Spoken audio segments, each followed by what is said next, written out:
Por más de 40 años, el pueblo colombiano ha estado bajo una ola constante de violencia, que muchos expertos catalogan como una guerra civil. Una guerra que ha afectado a muchas familias inocentes, madres que han enterrado sus hijos, esposas que han buscado sus amores desaparecidos e hijos que han perdido sus padres. La pregunta que predomina es ¿hasta cuándo? Bienvenidos y bienvenidas. Gracias por estar con nosotros en La Personería TV, el programa institucional de la Personería de Medellín. En las últimas décadas, los presidentes colombianos y la comunidad internacional han realizado esfuerzos para la consecución de la paz y lograr una salida provechosa y justa para todas las partes integrantes del conflicto. Sin embargo, después de muchos años de guerra y violencia, aún no se encuentra una solución efectiva que acabe con estos años de dolor. Algunos colombianos lo han padecido en carne propia y otros tantos sienten el dolor de la patria. Un conflicto es el proceso que se inicia cuando una parte percibe que otra la ha afectado de manera negativa o está a punto de afectar de manera negativa algunos de sus intereses. Stephen Robbins. Es muy importante que el país en general desarrolle un ambiente de negociación y de acuerdo de paz, porque eso va a permitir concentrarse en dinámicas de violencia urbana como las que vive Medellín. Para el país es importante el proceso, pero hay otra pregunta: si se vienen 3.000 o 5.000 desmovilizados de la FARC a nuestras comunas, ¿sí estamos preparados para eso? ¿Sí somos capaces de recibir un guerrillero que quiera la vida, que quiera la paz? Ese es un interrogante que tiene que resolver el Estado colombiano y también la ciudadanía. Claramente desde el 2004, desde los primeros meses del 2004 hasta el 2007, se hablaba de la reducción de homicidios. Lo que nunca se dijo era que a medida que se hablaba de reducción de homicidios, aumentaba la cuota de desaparición forzada. Lo que necesitamos recuperar es el Estado social de derecho, un Estado social que realmente resuelva la problemática y que no sean los grupos irregulares o los grupos delincuenciales los que reemplacen el Estado. Si alguien se tomara el trabajo de caminar el país conscientemente, se tropezaría con un panorama desalentador. Millones de desplazados, territorios controlados por grupos armados ilegales, refugiados que buscan ponerse a salvo de los combates, desaparecidos y secuestrados por razones políticas y económicas. Nuestra ciudad no ha sido la excepción. Por el contrario, ha sido un territorio en el cual el conflicto siempre ha estado latente. Medellín es una ciudad muy atractiva, o fue una ciudad muy atractiva en las primeras décadas del siglo pasado. Era una ciudad que se estaba desarrollando, donde se empezaron a generar empresas, industrias, y eso conllevó a que muchas personas que venían del campo, de las regiones de Antioquia y otras regiones del país, se asentaran en la ciudad buscando oportunidades. A mediados del siglo XX y ya la década de los 60 hasta los años 90, pues la ciudad ya se constituye en una ciudad medianamente grande y empieza a darse el fenómeno a nivel nacional y a nivel internacional en ideologías políticas. Aquí nacen las primeras guerrillas en el país que no dejan a un lado sus acciones en el campo, sino que también lo trasladan para las ciudades, y Medellín es un epicentro de esos accionarios de los grupos armados de izquierda, los grupos guerrilleros. En los años 80 aparece el fenómeno del narcotráfico y en los 90 la población sufre los flagelos del cartel de Medellín en manos de Pablo Escobar, quien inicia una guerra en contra del Estado colombiano. Pero, realmente, los problemas de la ciudad radican en el desequilibrio social. Sí, la inequidad y la falta de oportunidades. Cuando empezamos la década de los 80, ya Medellín tiene unos índices de violencia homicida superiores casi que en tres partes a los comportamientos de otras ciudades de Colombia, ¿cierto? ¿Cuál es el punto, digamos, clave ahí? Es claramente la vinculación al negocio del narcotráfico. Los tráficos ilegales que existían anteriormente alrededor del tabaco y de los licores y de otras sustancias y mercancías no permitidas en la ciudad se disparan con la vinculación, primero a la marihuana, pero sobre todo a la cocaína desde finales de la década del 70 y comienzos de los 80. Viene todo el periodo de expansión del cartel de Medellín, que es hasta finales de la década del 80, comienzos del 90, donde se presenta la mayor explosión de violencia de Medellín de toda su historia. En el año 1991 Medellín tiene 6.500 homicidios. Esto es un número de homicidios que era la ciudad con la mayor tasa de homicidios del planeta, ¿cierto? Que una ciudad que no estaba en una guerra formal, pero que sin embargo presentaba estos niveles de violencia donde el narcotráfico jugaba un papel fundamental. El tema del narcotráfico es fundamental en la disputa por el territorio en medio del conflicto. Las dinámicas se transforman y mutan con el paso de los años. La singularidad del caso colombiano en relación a los demás países del hemisferio es la marcada incidencia política en todos los niveles que tiene el problema. Se trata, por lo tanto, de un problema de criminalidad, pero también de un problema con raíces y expresiones políticas, dado su hondo impacto social. Medellín ha tenido influencia guerrillera en la época del 80 al 90, tuvo influencia también del narcotráfico, donde promovió muchas bandas delincuenciales. Está también los paramilitares, el cual no se escapa del conflicto armado que vive la ciudad y que ese acumulado hoy se mantiene, de diferentes grupos armados de delincuencia común que se han transformado y que hoy han logrado tener una influencia social en las comunas, una influencia armada y una influencia económica. Estos grupos armados vienen de esos acumulados de la guerrilla, de los paramilitares, de la delincuencia común, y que hoy estos paramilitares han logrado controlar precisamente sectores en la ciudad de Medellín y han logrado mermar la influencia guerrillera en el Valle de Aburrá. Desafortunadamente, algunos jóvenes de nuestra ciudad, a pesar que se ven inscritos en estas organizaciones, terminan siendo víctimas. Son víctimas de un ambiente de discriminación, de estigmatización y de falta de oportunidades. No obstante, lo importante para mitigar esta situación que tiene entre la espada y la pared a tantos jóvenes y a la comunidad en un conflicto constante es empezar a implementar una política de seguridad ciudadana que respalde y dé solución. En Medellín la criminalidad es un poquitico más dispersa, pero no obstante nos ha permitido identificar básicamente unas comunas donde se está haciendo el mayor esfuerzo. Ese es el caso de la Comuna 13, San Javier, la Comuna 10, es el caso del Centro, la Comuna 8. Lo que se identificó con la alcaldía son 46 barrios. Ahora, obviamente debe haber cierta flexibilidad porque el crimen muta, el crimen cambia. Cuando se le aprieta por un lado, entonces se mueve hacia otro lado, aunque la migración criminal no es tan alta como uno a veces cree. Que lo importante es que en esas comunas, en esos barrios, el abordaje sea integral, que no sea simplemente un trabajo policivo, aunque la policía está comprobado, mientras más focalice su actuación, mientras más trabaje en lugares calientes, mejores son los resultados.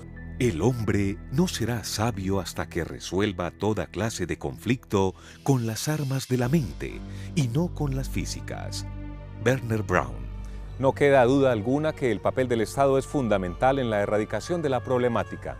Se hace necesario un Estado con bases sólidas y soluciones concretas. Hacemos una pausa y ya regresamos en La Personería TV.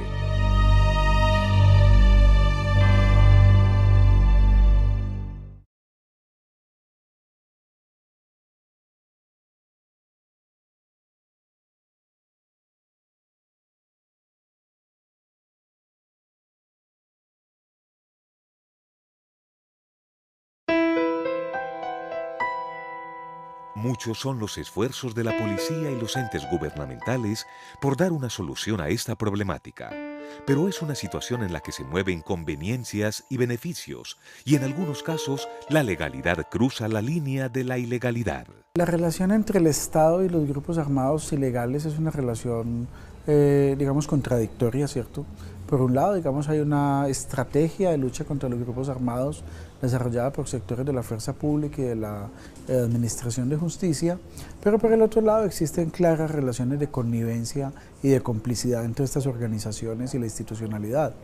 Recordemos, por ejemplo, que en el año 2008 el director seccional de Fiscalías fue condenado por ser colaborador del grupo de los urabeños, el señor Guillermo León Valencia Cosio, ¿cierto?, hermano del ministro del Interior de ese entonces, Fabio Valencia Cosio, está condenado por vínculos con el paramilitarismo. El comandante de la policía de ese entonces, el general Pedreros, fue destituido e investigado. Muchos oficiales de nivel medio y asimismo fiscales y funcionarios del Cuerpo Técnico de Investigaciones han tenido relaciones con estos grupos al margen de la ley. Entonces es un poco una situación por lo menos confusa, ¿cierto? Y es por esto que falta confianza y credibilidad de la comunidad hacia el Estado. Es complejo porque no estamos hablando de cualquier grupo, estamos hablando de unos grupos que tienen una influencia económica fuerte y política. Es más, han logrado penetrar al Estado. La confianza de la ciudadanía en el Estado es fundamental para parar el conflicto. Sin embargo, es increíble cómo desde la misma institucionalidad no se tenga en el discurso que haya un conflicto cuando desde hace más de 80 años vivimos en él y cada día aumenta. Hay que reconocer que efectivamente las organizaciones criminales que han venido de alguna manera teniendo injerencia en Medellín y en el área metropolitana tienen capacidad armada, asimismo tienen capacidad de intimidación, también tienen presencia muy marcada en determinados territorios que defienden. Y si bien es cierto, en algún momento se presentan hechos donde están presentes las armas de fuego, no hay información suficiente para reconocerlo como un conflicto. Ellos poseen armas y dentro de su capacidad de intimidación y desde luego de agredir y defenderse, pueden utilizarlas como eventualmente pueden utilizar también en determinado momento una amenaza, pero no precisamente podríamos hablar en este momento de la historia afortunada de la ciudad de Medellín.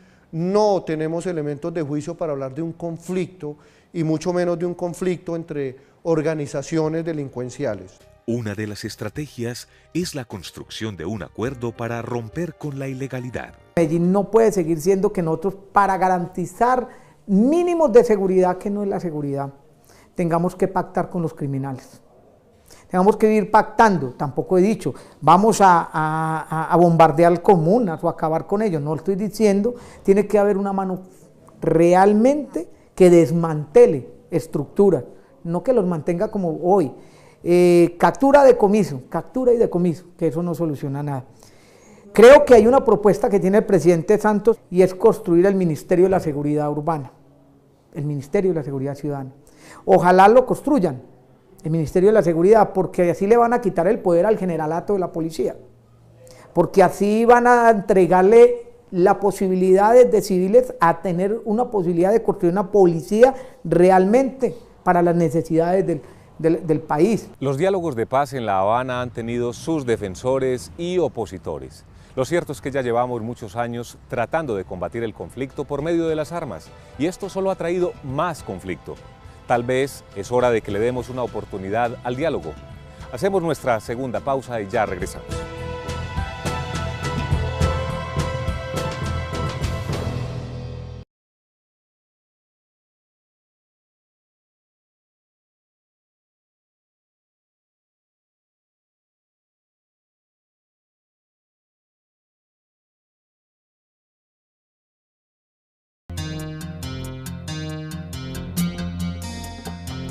Por otro lado, los diálogos o negociaciones de paz entre el gobierno del presidente Juan Manuel Santos y las FARC, también conocidos como Proceso de Paz en Colombia, se están llevando a cabo en La Habana, Cuba, y su objetivo, según el gobierno, es la terminación del conflicto, y según las FARC, el buscar la paz con justicia social por medio del diálogo.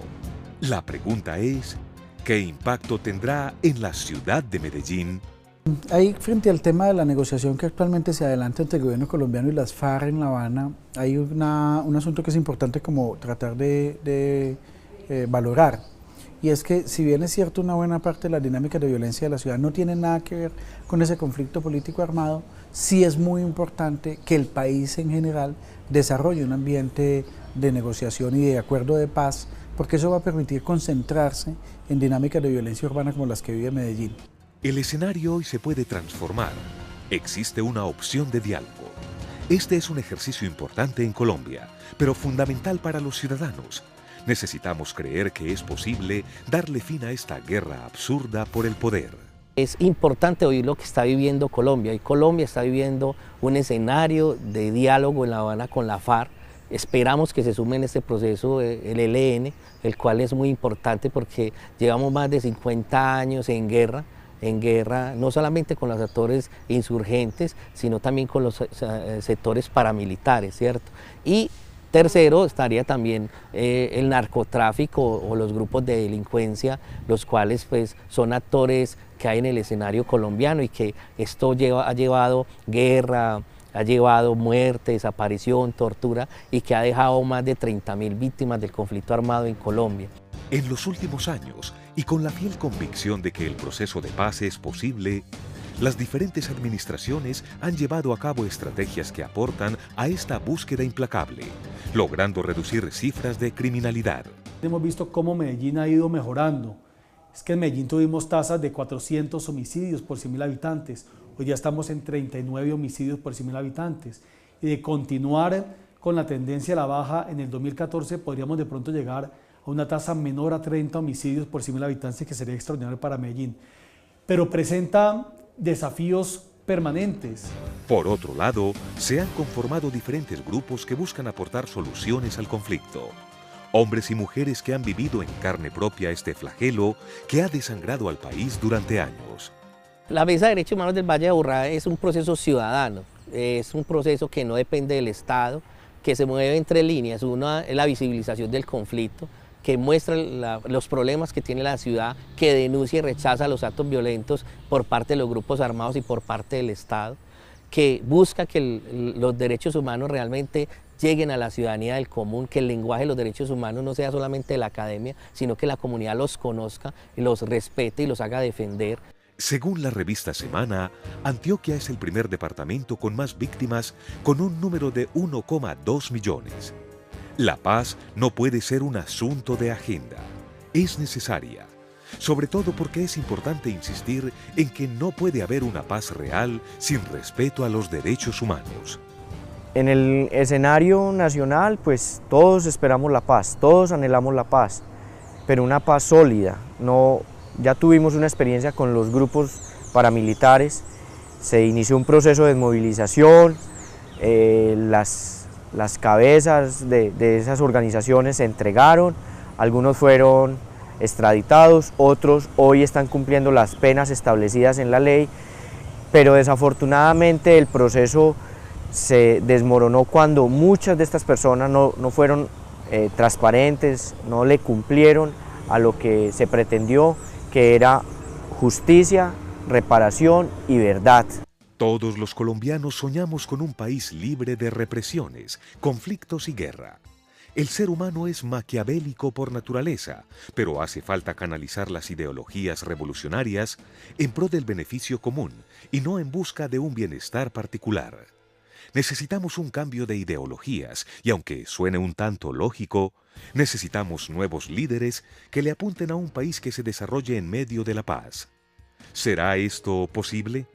El diálogo, basado en sólidas leyes morales, facilita la solución de los conflictos y favorece el respeto de la vida, de toda vida humana.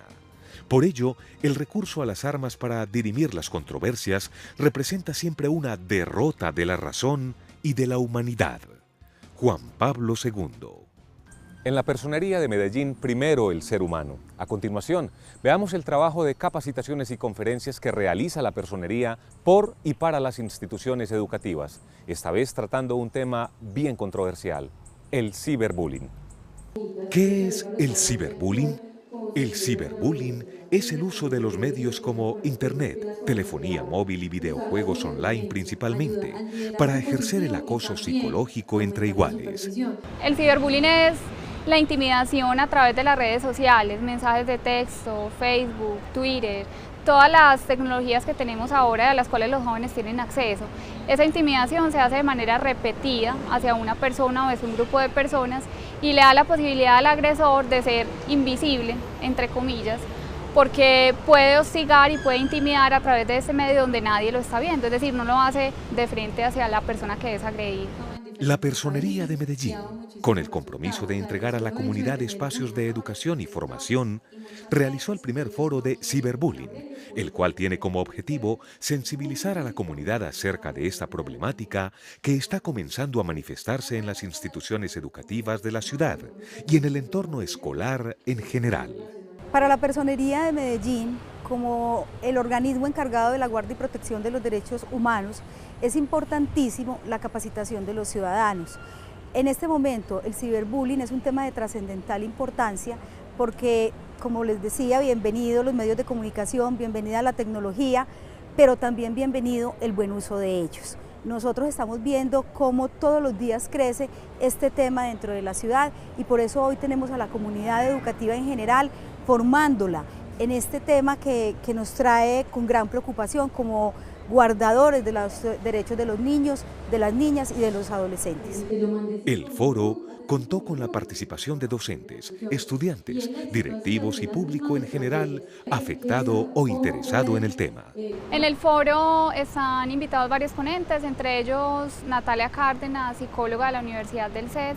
Ella va a hablar acerca como de todas las manifestaciones a nivel psicológico que existen en el ciberbullying, las consecuencias, las causas.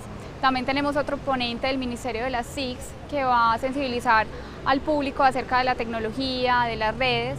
Hay un abogado que va a brindar una ponencia acerca de delitos informáticos, como todo el manejo que se hace, sobre todo con menores de edad, en cuanto al hostigamiento, la intimidación a través del ciberespacio. Estamos en unos tiempos en los que la educación, la formación, el compartir experiencias, el aprender, el conocer lo que pasa en otras instituciones es absolutamente definitivo para que en los momentos en que a nosotros nos ocurran los sucesos podamos entregar respuestas adecuadas, podamos ser pertinentes, podamos efectivamente ser acompañantes. Bueno, en el ciberbullying se presentan casos de diversas edades, como por ejemplo los niños de 3 a 5 años, de grados quintos, octavos y 11. En las redes sociales, te voy a amenazar, te voy a matar, les pegan, los cogen a puños, he visto varios casos. De todas formas es triste porque a nivel mundial se ha visto todo eso, en Canadá, en Suecia, en Colombia, en Medellín, en Bogotá, en Barranquilla. Son en muchos casos pues que compañías, así estemos o no estemos observados, hemos sufrido nosotros los jóvenes por mucha violencia. Entonces es bueno uno asistir a campañas, uno que es un compañero, orientar a los demás para que ya paremos ese ciberbullying. A través de estas conferencias y capacitaciones, recibidas tanto por profesores como estudiantes, a lo largo del año se brindarán herramientas y guías para mitigar esta situación. Además, generar conciencia frente al buen uso de los medios de comunicación. Así llegamos al final. Gracias por acompañarnos y recuerden que sus opiniones son muy importantes para nosotros. Envíenos sus comentarios o sugerencias al correo que aparece en pantalla o visite nuestras redes sociales. Síganos por Twitter @personeriamed, en Facebook Personería Oficial y hacen clic en me gusta o en nuestro canal de YouTube Personería de Medellín TV. Hasta pronto.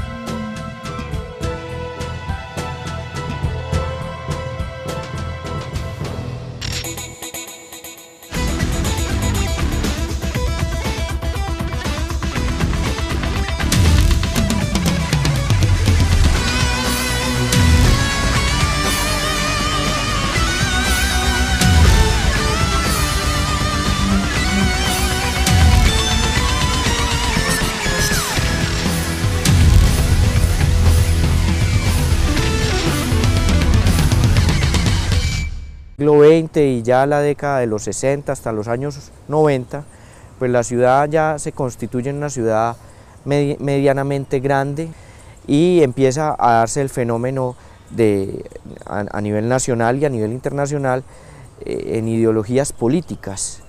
Aquí nacen las primeras guerrillas en el país que no dejan a un lado sus acciones en el campo, sino que también lo trasladan para las ciudades, y Medellín es un epicentro de esos accionarios de los grupos armados de izquierda, los grupos guerrilleros. En los años 80 aparece el fenómeno del narcotráfico y en los 90 la población sufre los flagelos del cartel de Medellín en manos de Pablo Escobar, quien inicia una guerra en contra del Estado colombiano.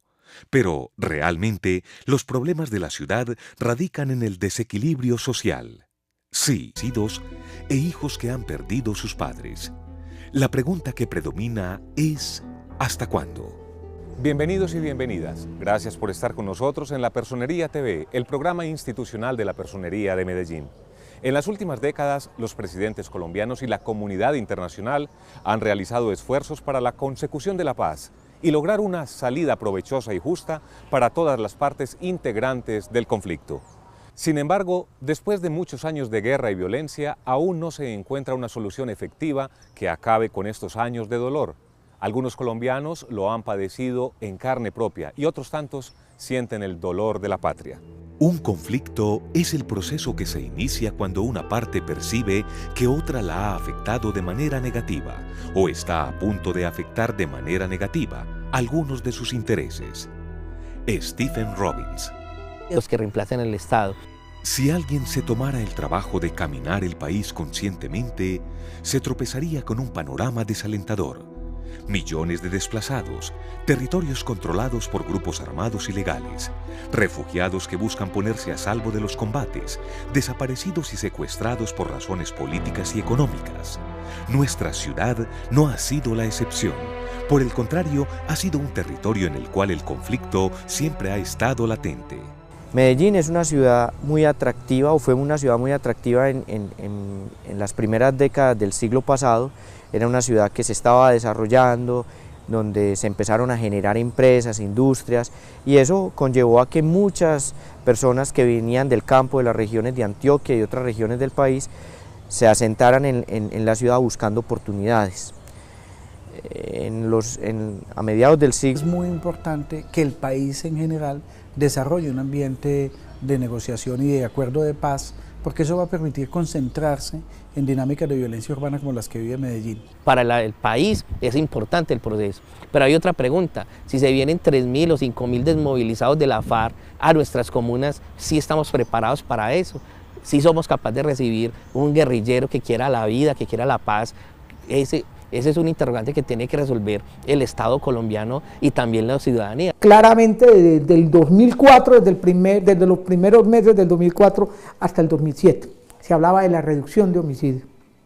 Lo que nunca se dijo era que a medida que se hablaba de reducción de homicidios, aumentaba la cuota de desaparición forzada. Lo que necesitamos recuperar es el Estado social de derecho, un Estado social que realmente resuelva la problemática y que no sean los grupos irregulares o los grupos delincuenciales.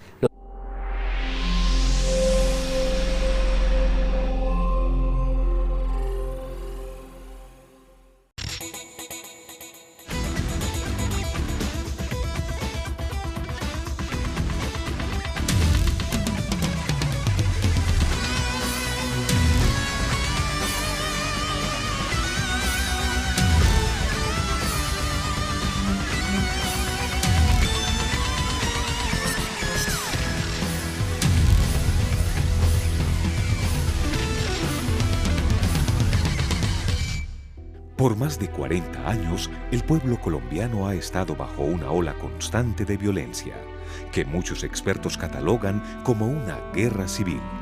Una guerra que ha afectado a muchas familias inocentes, madres que han enterrado sus hijos, esposas que han buscado sus amores desaparecidos.